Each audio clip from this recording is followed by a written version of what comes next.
welcome to African Hour, where Africa speaks and the world listens. I am Frunde Kimben, the host and producer for over 25 years, coming to you from Boston, Massachusetts. African Hour is the show where we dive deep into the rich culture, vibrant stories, and pressing issues shaping Africa today. This is your space for authentic conversation, fresh perspective, and inspiring voices from across the continent and beyond. Whether it is music, politics, entrepreneurship, or everyday life, we bring Africa closer to you 1 hour at a time. Wow, what an incredible conversation today on the 9-year civil war in the southern Cameroons, also known as Ambazonia, and post-election 25 in Cameroon. A huge thank you to our amazing guest panelists, Professor Fobanjong and Dr. Simon Munzu, for sharing your insight and energy. And to all our viewers and listeners, thank you for tuning in and being part of the African Hour family. Buckle up, because we are about to take you on a journey that connects Africa to the world 1 hour at a time. Thank you. In part 3 of our continued discussion on the post-election in Cameroon, my esteemed panelists, Professor Fobanjong and Dr. Munzu, will look at post-election reforms and also discuss the improvement or changes in the educational system in Cameroon and Africa as a whole to create an educational system that will be African and to meet the challenges of Africa by Africans and in a developing and changing world. Buckle up. Let's continue our discussion. Professor Fobanjong. If we want to fix Cameroon, we should create conditions that will allow for our election laws should not be established by Cameroonians. They should be established by non-Cameroonians. I know Dr. Munzu loves football, soccer, Fru loves football. I love football, the game. I is playing against Abuja to the rules of the game, to appoint the referee, to select where to play the game, and time when to play the game. And we from Boya going to play that game. For goodness sake, do you think we're going to win that game? No. In Abuja, with Nigerians, we really want reform in our election laws to allow for laws should be established by non-Cameroonians. The administration of elections in Cameroon should, let's say, actually for West Africa as a whole, elections are called in West Africa, in a country, whether it's Sierra Leone, Cameroon, Nigeria. The referees, the observers should all come from East Africa. When elections are conducted, organized in East Africa, those who set the rules and call they should all come from West Africa. Federal elections in America are not organized by the federal government. Elect the American president and members of Congress. The rules and the administration is not done by the federal government. They're all done by a second-tier level of government. That's state government. In elections, in presidential elections in America, their role is just to serve as a watchdog. Watchdog, that means they observe if there's foul play, if some governor somewhere is trying to cheat, then the Justice Department will step in and say, no. But otherwise, imagine if elections in America were organized. You saw what Trump did in 2020? He called Brad Offenberg in Georgia to give him votes.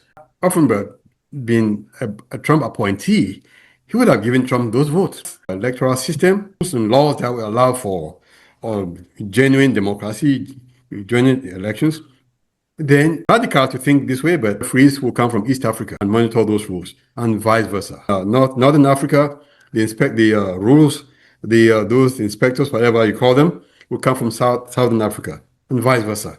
Without that, a dictator can never laws that would his. Well, a little bit change gears now, but Dr. Munzu, it looks like you want to come in. That proposal is really radical because the environment that we have in Cameroon. We know that elsewhere in Africa, we don't need to go very far. Good examples of Africans who have conducted elections in their own country based on their own electoral law, conducted by their own institutions set up consisting of their own nationals, and the outcome has been, exemplary.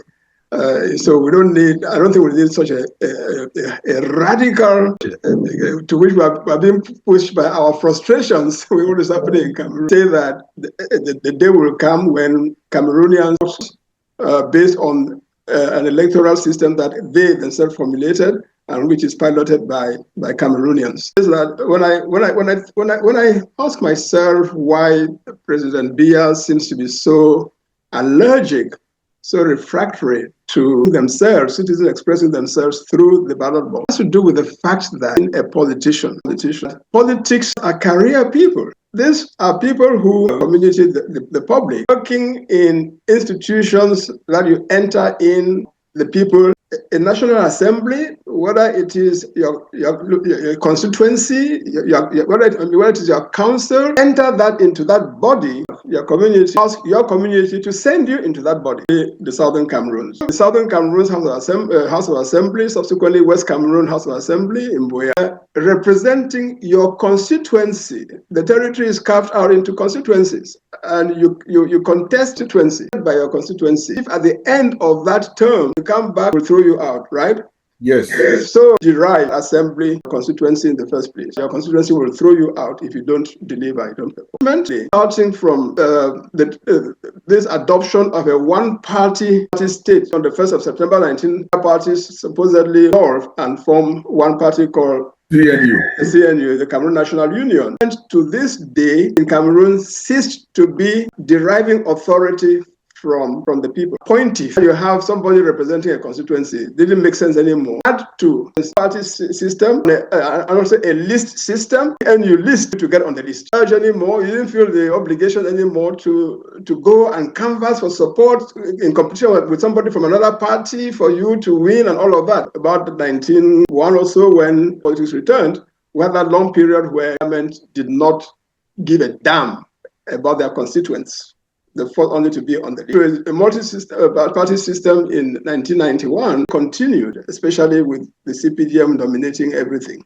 That mentality continued. We have where, because ultimately they feel they don't owe their power. The case of President Biya, he returned, as John said a while ago, 1962, just at the presidency, of cabinet in the Ministry of Education, then headed by the late exactly. And presidency, he became Secretary General, Prime Minister, 75, can say at the presidency, it is the Speaker of the National Assembly who becomes the president. 5 or 78, I think, vacant by death or for any reason, Prime Minister. Dr. Munzu, sorry to interrupt you. The president of the assembly, who would have succeeded in case there's a vacancy? The late Solomon Tandeng Muna. And Solomon Tandeng Muna, was he Anglophone or Francophone? Of course, he was Anglophone, the former Prime Minister of West Cameroon, and so on. He was an Anglophone, of course. So that was also a political coup, not to allow an Anglophone. That's one of the grievances. That's one of the grievances in the package of grievances in the Anglophone bag. So he was Prime Minister when, in 1982, decided to step down. He informed the nation by years. So you see, never been appointed, find someone who the proverbial politicians touch with the people. He has never really gone through the trenches. He has never really, the one that we have now, the ones that we had before now, the Constitutional Amendment has been under his auspices. We said that it was for elections to be run by the Ministry of Territorial Administration, independent electoral body. That body in its various mutations, from when it was ONEL to when it became something else, and before it became ELECAM, has been under the auspices of Mr. Biya. When we decided that we as a people, we decided that there was a need, independent judicial authority to declare the final results of the election. Our constitution from the beginning of 1996, that they claimed that until the Constitutional Council is set up, the Supreme Court would play that role. Later on, we finally had the Constitutional Council, that its creation, its the appointment, the way it functions, and so on. People are loyalists of Mr. Biya. Exactly, saying there cannot be a proper sense of free. It will not be. And here by saying that this last election, a presidential election after presidential election for the last at least 3 or 4, that President Biya, in which he announced. But from the moment that he announced that he would be a candidate, he would not lose. He would not lose. He would not organize the election and lose. It was predictable. Had to decide was this thing is going to happen the same way that it has happened in the election, a foregone conclusion. To take part in presenting this masquerade, we are not going to the elections this time. A crisis, the discussion, outcome. Have now as a people is indeed it takes the system like to this today, including by resignation, by stepping down. That's an appointee, and if that someone takes over with this existing machinery around elections, you can be sure that you'll just have the commencement of general awakening that they're showing today, they push towards some of the electoral system.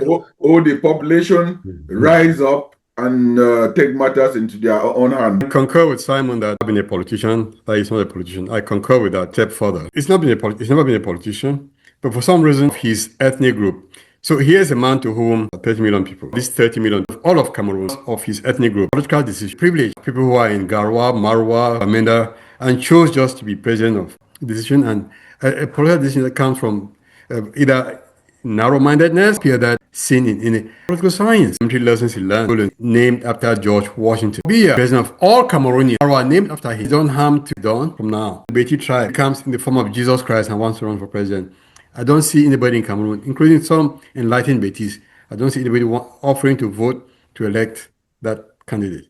So yes, he's never been a politician, but add on this. In my introduction, these are people who come with African values, traditional values of their academic. One who is a president of those values, you will have any respect for your people. Is that what is going to happen in Cameroon? But let me pause here and reassure my audience that you are watching African Hour. African Hour is fair and balanced and brings guests to share their views and opinions. Today's guest is Professor John Fobanjong and Dr. Simon Munzu, distinguished and luminaries in their field. This question. Sadly, all what we have been saying is to be able to sensitize the minds of the people, to be able to take their destiny in their own hands independently. Let me pose this question. Sadly, in our time and currently, African educational curriculum was and still is modeled to glorify the colonial master and stripped Africa of her history and dignity. Our school system of today and tomorrow, the importance of Pan-Africanism in every they go on to do everyday fields. You have traveled around the world. You have served at the continental level. You have served at the world stage.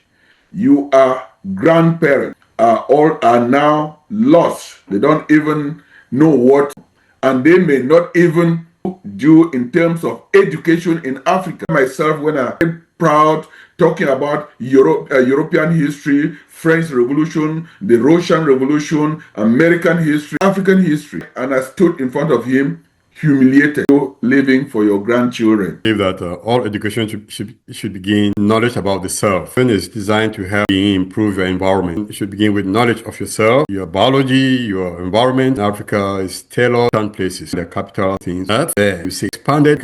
Nothing about it was done in Benin City, Benin States in Nigeria. The structure of thinking about this growing up really once here by environment, our soil. Then once you know about yourself, then you can start learn about others. That's what doing that the Japanese and for West. You are an intellectual. Do experience how this knowledge begs What are you going to do to change that situation? Redefine the curriculum. Gardens, you name it. Backyard, and we don't know what it means. Science of our environment. Name them. The birds. What's their function? So teach that first. You start to empower. You begin to empower these kids from age 10. They will grow up knowing what you can use this stick for. What this medicine, this bitter leaf can help bring down your blood pressure. This concoction can help cure prostrate. So teach that. Guess what's happening with knowledge from the Harvard and coming and going to our forest, Africa. Dogs that were made came from Africa. Why? Because we used to teach our kindergarten kids, our elementary school kids, about to come and study in Africa, in Cameroon, to come and study because the teachers came from other continents on our soil remains of God put in place a curriculum that for excavation in that old foundation there, see what you could find. Us in soccer. A soccer fan from Brazil or from about and wants to go to Africa, to Cameroon to go and see a museum for Bapelepe or for rebuild. We need to teach and celebrate. And not just for us, but for posterity. To happen in Cameroon, audience that you are watching African Hour and bring guests to share their views and opinion. Professor Fobanjong and Dr. Simon Munzu. Thank you very much. And before I hand over to Dr. Munzu, I was watching what is going on in Burkina Faso. When you look our legal minds, they will wear their legal robes and wear something gray on their hair or what. And then you start really looking at it and saying that those are still the vestiges of colonialism. Then when I see what happened in Burkina Faso, they change and dress in their traditional wear. That in itself also, it's be proud of your own identity. And I think that starting from the curriculum, as you have mentioned, will start, little things like that will start changing the minds of the youths to be proud of who they are. Dr. Munzu, from Cameroon to Africa and at the world stage, you have electrified the world and represented in a grand style. In this aspect, still, as I mentioned, that I had to travel all the way from Cameroon and come to America and was boastful that I know European history. And then in the end, I find myself deflated like a balloon because of a simple question asking about my own heritage and my own history. How can this be addressed? Your anecdote about your experience reminds me that in the Cameroon College of Arts, Science and Technology, CAST, Bambi. We are all alumni. Right, which I attended from 1968 to 1970. One of the papers that I majored in was history. That paper was in two parts. There was European history and African history. We discovered that what we were given as a curriculum for African history and the textbooks that we worked from in studying African history, or was billed as African history, turned out to be the history of Europeans in Africa. The history of Europeans in Africa that we were taught as African history. But to your question, and to add to what John said, I think fundamentally, all this has to do with the fact that we Africans generally don't show consciousness about the place where we are, our own environment, not just the physical environment, but just who we are in that space. And in terms of formal education, we were cursed by that having to be undertaken initially in our space by Europeans, in the form of colonizers, in the form of religious missionaries and so on, and the content of what earlier young people were taught in formal education had nothing to do with us or with our environment. You just need to flash back to the textbooks that you had in primary school to see what I'm saying. Now, since then, especially since the years of so-called independence, when we could be said to have been responsible for deciding for ourselves who we want to be, the expectation would have been that our educationists and our societies in general will move away from that outward-looking educational system that looks towards the outside and begin, our educational system should be based on what we are on the inside. I say this because you'll find a child in our environment is walking through our forests without being conscious of what each tree there represents, or what each fruit they see, what do they represent? What are the properties of these trees, of these crops, of these plants? They don't stop to think about that. And so we need to develop that kind of consciousness. The same thing applies, leave the area of science and nature, even the institution and the way they are supposed to govern. What is the police force for? Why do we have a police force? Why do we have a military? What are they supposed to do in our society? Whom are they supposed to serve in our society? Go to our cities and look around and see the amount of garbage that is dumped everywhere, mountains of garbage. And we don't pause to say, why, who is generating this garbage? When you generate a garbage, where should it be? What should you do with it? Where should you take it? If you don't treat this garbage well, what are likely to be the consequences in terms of diseases that we might have and so on and so forth. So this whole we lack a culture. I don't know whether culture is the right word, but we lack a culture of thinking about our society, starting with who we really are, and our education system needs to change in that respect. Our engineers, they go up to foreign universities, or if they don't, they study in Cameroon, like for example in the Polytechnic. But again, if you go there, you see what engineers trained at Polytechnic in Yaoundé are doing is simply trying to replicate what they would have been doing if they were studying at a faculty of engineering in Boston or in Strasbourg or wherever. So there is something fundamentally wrong there. There's no reason why engineering students in Polytechnic Yaoundé in Cameroon should not be, they should be concerned rather about what are the engineering challenges that they have observed in Cameroon, and how do you address those challenges? And if there isn't a solution readily available, how do we work together to study how to address this challenge? That needs to happen. I don't know under who is going to prompt that to happen, because while we are talking, our countries continue to be run on that colonial model. So we need to make a break that colonial model under the guise that we want to be open to the world. The world is one, it's universal. So we want to be understood by and validated by the Europeans and Americans and so on. Lose the opportunity of being original. But I think that Dr. Munzu and Professor Fobanjong, we are starting it here. Everything starts by talking and sharing the information so that people will find themselves guilty as to what they themselves would be doing in their own environment to make their own environment better. Because I think the good thing about our lives is we strive to make our environment better than what we made it. So on this note, let me give you one quick example to support what you just said, Fru.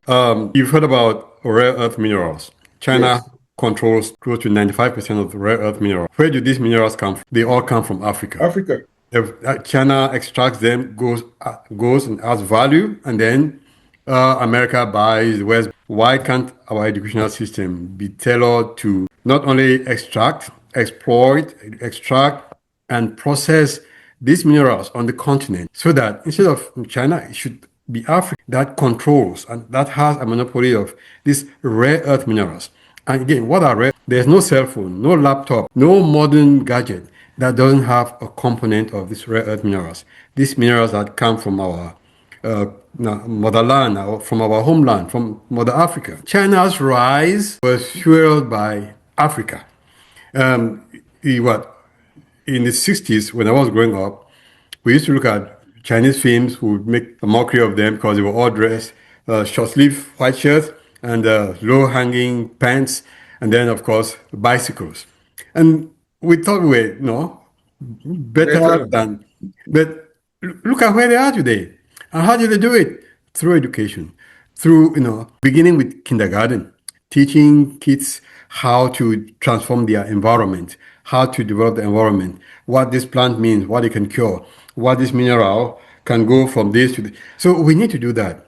If we do that, China has proven that you can come from behind and catch up. We too in Africa, we can come from behind and overtake not just the West, but overtake China too. Because the rate at which China is going, China has overtaken or will overtake the West.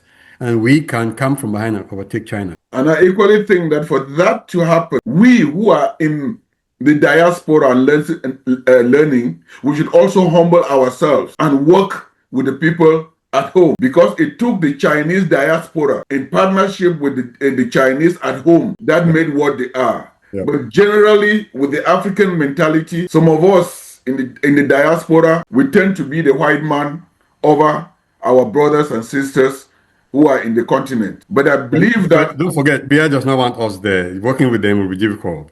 But I do believe that with technology, with social media, now that I have luminaries, people who are sharing their experience, it's not limited to one place. We can equally use this technology as the European in the 18th century, in the 19th century, used the media, the radio, the film, and conquered the whole world and made Little Britain, the British Empire, the Great Britain.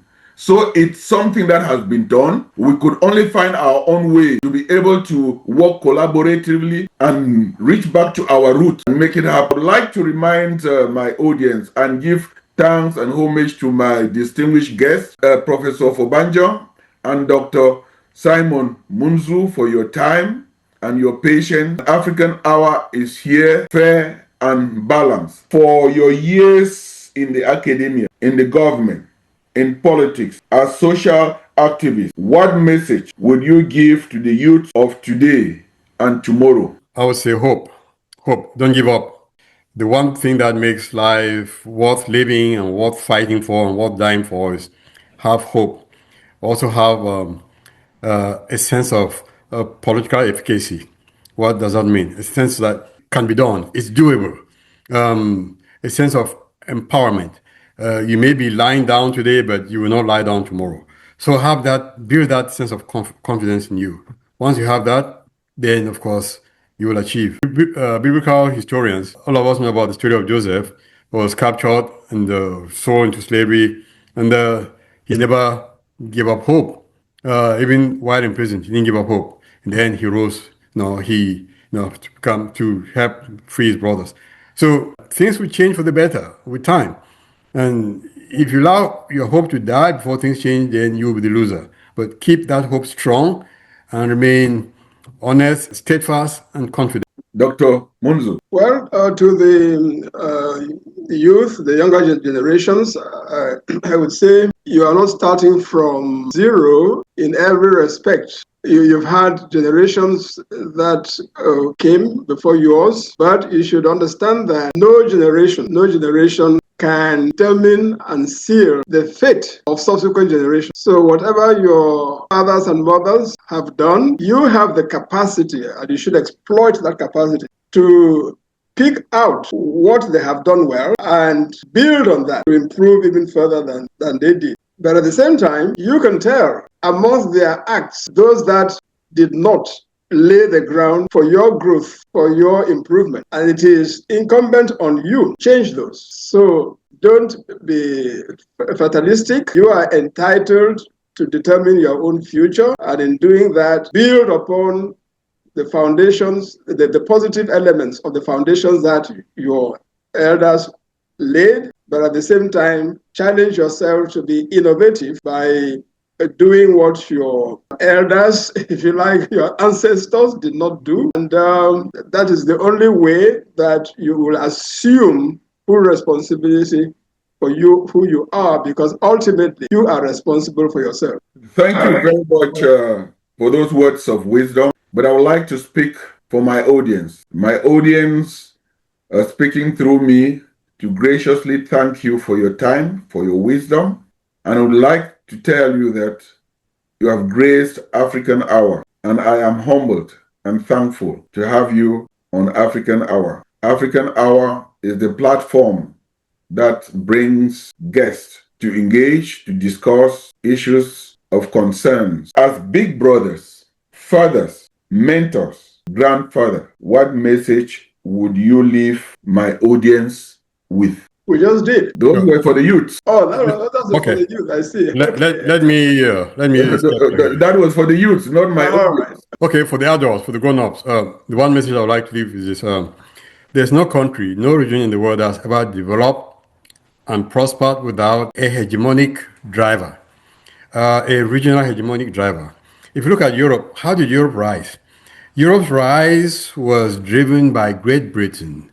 Through the Industrial Revolution, when Britain rose, it became the regional hegemony that paved and led the drive for the development of Europe. And then here in the Western Hemisphere, what was the power that brought about the growth of this region? The hegemonic power that led to the rise of the Western Hemisphere. By Western Hemisphere, I'm talking about from Canada down to Argentina. You had the US. And then you go to Asia, the hegemonic power that produced growth in Asia. You had Japan. Now, for us in Africa, if we really want to have development, whether it's national, regional, or continental, we need to have hegemonic drivers, lead nations that will drive development in Africa. So far, luckily, we have Nigeria, which is a regional hegemony in Western Africa, but unfortunately, it probably doesn't know that it has that potential to be the driver of development, not just for Nigeria, but for the region. In South Africa, we have Southern Africa, a regional hegemony that can lead the drive for the growth and development of Southern Africa. In Northern Africa, we have Egypt, and then of course in East Africa, we could give it to Kenya. So when you have that regional power, hegemonic power, to lead the growth and development of your region, you have to be a leader not just politically and economically, but security-wise. The crises that are going on in Cameroon today, Nigeria should be playing an active role in looking for means to end those crises. Why? Because Nigeria is part of Cameroon is within that West Central Africa orbit, and Cameroon is potentially a market for Nigerian products, and so Nigeria should be for West and Central Africa what Britain was for Europe, and what the US was for. So I'm disappointed to see that Nigeria remains lukewarm. It's not really acting to make sure that countries that surround me should be stable and peaceful, so that as I grow, they too are growing with me. Same thing in South Africa. So that's one message I would like to leave behind to the grown-ups as food for thought. Then the second point is this. This war in Cameroon has been going on now for 9 years. On the continent where we have, in 2021, the Gambia where Chiroma is seeking refuge today. In 2021, Gambia brought suit at the ICJ in defense of an ethnic group in Myanmar called the Rohingyas, who were being persecuted. Now, go on the map and look at where Gambia is located and where Myanmar is located. So Gambia had the compassion, the sympathy to bring suit to protect victims of persecution way out in Asia. That are out of Africa. In 9 years now, Gambia has not had the decency, the compassion to say, let me bring a case at the ICJ on behalf of Southern Cameroonians. Then recently, South Africa, that I just referred to as a potential hegemonic power in Southern Africa, it led a delegation. They flew to Ukraine to try to mediate peace between Ukraine and Russia. Of course, it didn't go well. Then, recently, I think just last year, it brought suit at the ICC against Israel. But here we are. South Africa has not made an effort either to mediate or to bring a case against Yaoundé for killing tens of thousands of its Cameroonians. And so this idea about Pan-Africanism, for it to be realized, whether if you live in South Africa, have same compassion for somebody living in Bamenda as you have for somebody living in South Africa.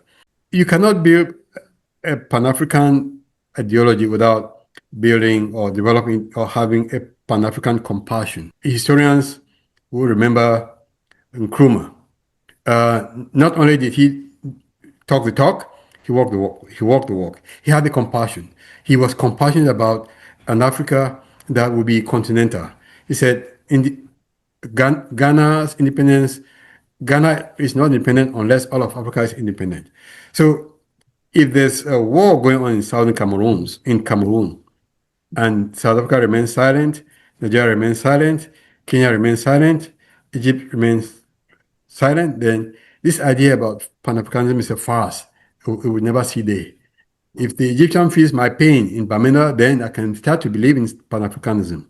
If the guy in Abuja feels my pain, then, or comes to my defense, or lobbies for me, or brings a case to stop Biafra from killing my children, then I can say, yes, Pan-Africanism shall someday become a reality. So that's the message I would like to leave as food for thought for the grown-ups, for the thinkers that are both on the continent and out here in the diaspora. Thank you so very much, and I pray and hope that it is falling and on good ears that are listening.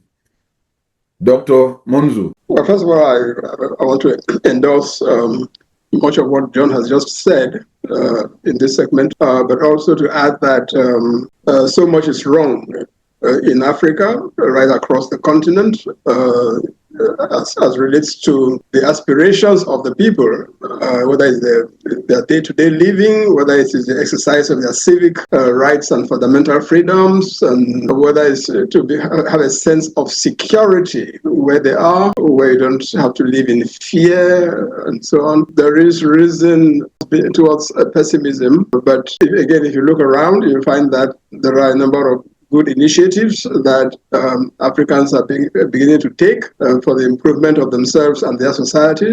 So that gives us hope. And I would simply say to your audience that, they should not give up. They should not fold their arms. Everybody should engage in the search for a better Africa. But that takes not just expectations, but also responsibility. If we all just fold our arms, expecting manna to drop from heaven, that is not likely to happen. So I hope that your viewers would recognize this, and each person where they are engage in initiatives that contribute towards the advancement of our continent. Thank you. Thank you very much, Professor Fobanjong and Dr. Munzu. And Dr. Munzu, I cannot let you go because I am looking behind you, a bridge that is actually evoking nostalgic feeling about that land. Could you, maybe I am wrong, tell me what is that bridge behind you and what river is that? I use this as my background. That's actually for those who don't know, that's the bridge over the Mungo River, the River Mungo, which is a river that serves as a kind of natural boundary, but also became a political boundary between the English-speaking Cameroon on one side and the French-speaking Cameroon on the other. That bridge was built, and for me, it symbolizes the coming together of the two territories. But at the same time, it indicates that when you cross the bridge from this end to that end, as you enter that end, you're entering a different territory. For me, it symbolizes Cameroon, which is united, but which also was and once again has to become federated. So it's a symbol of the aspiration for those of us who don't think we need to go as far as independence and separation. We have to return to a federal system of government that allows each of the territories on either side of this Mungo River to exercise its autonomy. Oh, thank you very much, Dr. Munzu. Correct me if I'm wrong. Is that the reason why we have West Cameroon and East Cameroon? Does that mean west of the Mongo and east of the Mongo? Well, I've heard people, especially journalists, describe it as such. It's west of the Mongo and east of the Mongo, yes. Well, thank you very much for that landmark. I think I'll leave my audience with a piece of Cameroons from both sides of Cameroon, from the west side of Cameroon that speaks English and the east side of Cameroon that speaks French. I'd like to take this wonderful opportunity again to thank my distinguished guest for your patience, your time, and sharing your wisdom with us. And you have been watching African Hour coming to you from Boston, Massachusetts. And my name is Fru Nkimben, producer and host. If you have enjoyed this episode, don't forget to subscribe, share, and leave us a review. Your support helps us keep bringing you powerful stories and voices from across Africa. Follow us on social media. Spread the word. Let's keep the movement growing. Until next time, stay inspired, stay connected. This is African Hour, where Africa speaks and the world listens. I am your host, Fru Nkimben, coming to you from Boston, Massachusetts. So long.